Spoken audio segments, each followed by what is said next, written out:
بسم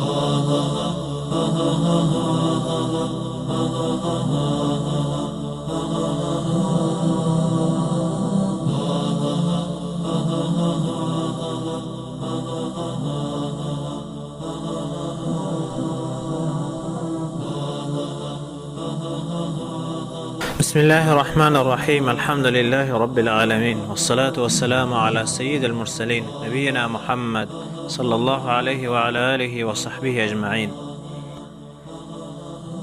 أما بعد، فإن أصدق الحديث كتاب الله، خير الهدي هدي محمد صلى الله عليه وسلم، وشر الأمور محدثاتها، وكل محدثة بدعة، وكل بدعة ضلالة. أما بعد، دوستان عزیز، برادران و خواهران گرامی، در دهمین درس از کتاب الاربعین امام آجوری رحمه الله تعالی هستیم.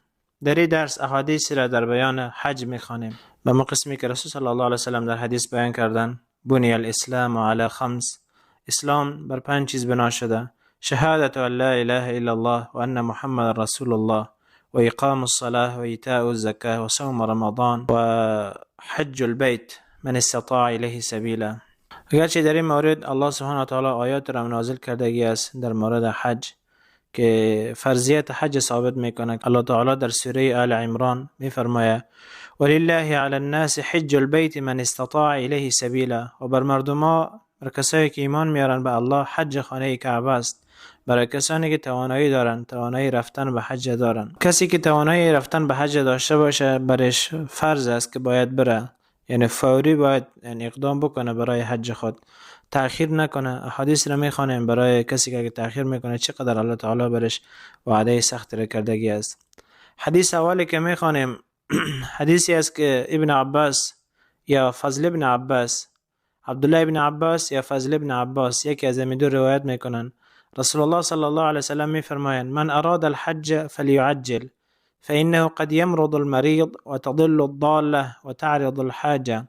کسی که اگر اراده حج میکنه به این معنی است کسی اگر توانایی حج داشته باشه، همون قدر پیسه به دستش باشه که بتونه به حج بره و برش کدام مشکلی در رفتن حجش نباشه، مشکل شرعی نباشه برش، یعنی واقعا توانایی رفتن به حج داشته باشه و پیسه برش آمده باشه، باید اراده حج بکنه و عجله بکنه. فلیعجل، باید به عجله بکنه برای رفت حج، باید تلاش بکنه، سریع اقدام بکنه، به خاطر که انسان مریض میشه.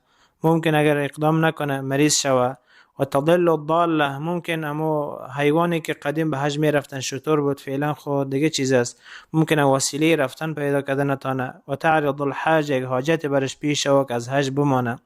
از او خاطر رسول صلی الله علیه وسلم بیان میکنه کسی که برش توانایی حج است، آماده پیسه و امکانات برش هست، راه برش مساعد است، میتونه به حج رفته، باید اقدام بکنه و از این فرض به تأخیر نندازه.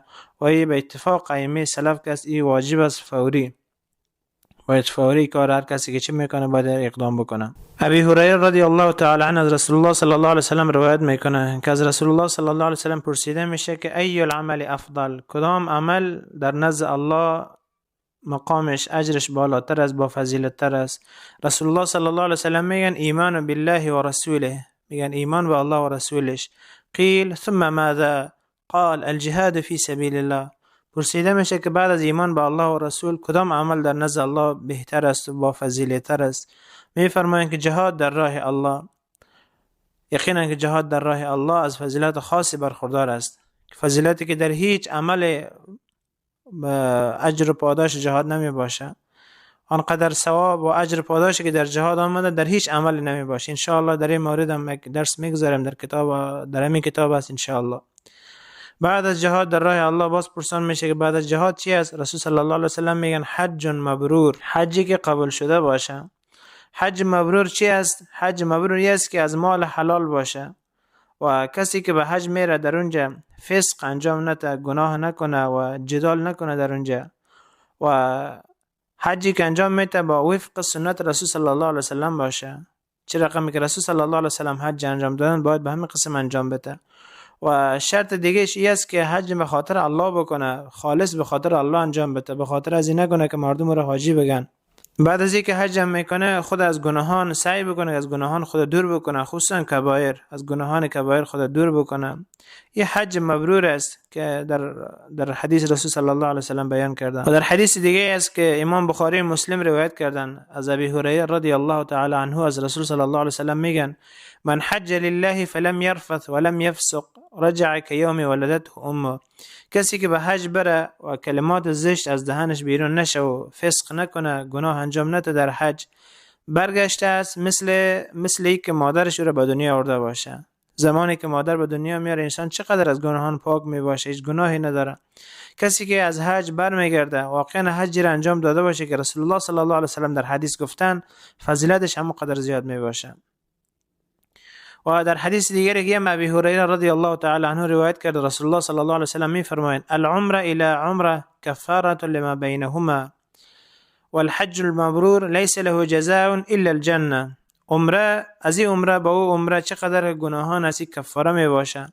و حجی که قبول شده باشه شرایطش صفاتش بیان کردیم که حج مبرور باید چه قسم باشه.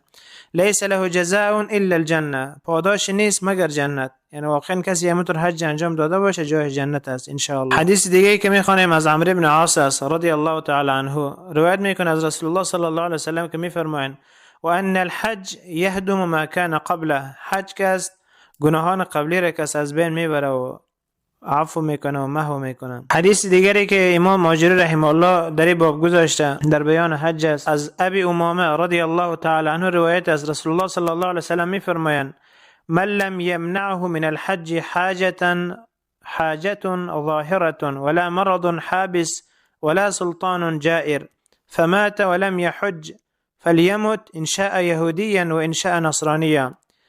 کسی را که هیچ چیزی یک حاجت نباشه، مشکلی نباشه برای نرفتنش به حج، مریض نباشه که رفتن نتونه، یا پادشاه ظالمی نباشه که او را نگذاره که به حج بره، به همین حالت از دنیا بره در حالی که حج نکرده باشه، رسول صلی الله علیه و سلم میگن: فلیمت ان شاء یهودیا و ان شاء نصرانیا. این انسان بمیره دلش است که یهودی میمیره یا دلش است که نصرانی میمیره، العیاذ بالله. این حدیث از خطرناکترین حدیث میباشه. اگرچه در سند این حدیث که است بعض علما گفتن که حدیث ضعیف است، لیکن احادیث دیگری که به همین قسم آمده و حدیث مرفوعی که از حدیث دیگر است از ابن عمر رضی الله تعالی عنه و به همین شکل بیان میکنه که دلالت بر ازی داره که این حدیث صحت میکنه. این حدیث گفتم از این روایت که از روایتی که ما کردیم حدیث ضعیف میباشه، لیکن از روایت دیگری که از ابن عمر از باقی صحابه آمد دلالت بر صحت این حدیث داره. آیه از باب از کسی که به حج نمیره واقعا مشکل هم نداره برفتنش و کسی هم نیست که جلوش بگیره، مانع باشه، یا پادشاه ظالم کسی دیگر نیست. اگر این انسان بمیره، چه رقمی که رسول صلی الله علیه و سلم در حدیث بیان کردن، حالتش خطرناک است که او ممکن در اسلام نمیره. رسول الله صلی الله علیه و سلم گفتن: فلیمت ان شاء یهودیا و ان شاء نصرانیا. حدیث دیگری که میخوانیم روایتی از ابن عباس رضی الله تعالی عنه در تفسیر قول الله سبحانه و تعالی که فرمودن: ولله علی الناس حج البیت من استطاع الیه سبیلا. الله تعالی گفتگی است که برای مردم حج فرض شدگی است، حج خانه کعبه. من استطاع الیه سبیلا، کسی که استطاعت داشته باشه برای رفتن. ابن عباس رضی الله تعالی عنهما میگه: السبیل ان یصح بدن العبد. میگه ای که سبیل که الله تعالی گذاشته راه، که راه برش مساعد باشه. میگه منظور از سبیل است که بدنش سالم باشه، بتانه بره. و یکون له ثمن زاد و رحلت من غیر ان یجحف به. و همچنین همینقدر مال، همینقدر پیسه و مقدار توانایی داشته باشه که بتانه به حج بره و پس برگرده. همینقدر داشته باشه برش حج فرض است. ثم قال: ومن كفر فإن الله غنی عن العالمین. الله تعالی در آخر آیت میفرماید کسی که کافر شود الله تعالی غنی است از کل عالمین کرده. ابن عباس رضی الله تعالی عنهما میگه: من کفر بالحج فلم ير حجه برا ولا تركه اثما فقد کفر. میگه کسی به حج کافر شود، یعنی رفتنش اجر ندانه و نرفتنش گناه ندانه، میگه فقط کفر، انسان کافر شدگی است. به همین قدر اکتفا میکنیم. الله سبحانه و تعالی توفیق به ما شما نصیب بکنه. سبحانك اللهم وبحمدك اشهد ان لا اله الا انت استغفرك و اتوب الیک. درس دیگه است انشاءالله در بیان رباط و جهاد در راه الله که انشاءالله در درس دیگه رو بیان میکنیم انشاءالله. وآخر دعوانا أن الحمد لله رب العالمين، وصلى الله وسلم على نبينا محمد وعلى آله وصحبه أجمعين. آمين برحمتك يا أرحم الراحمين.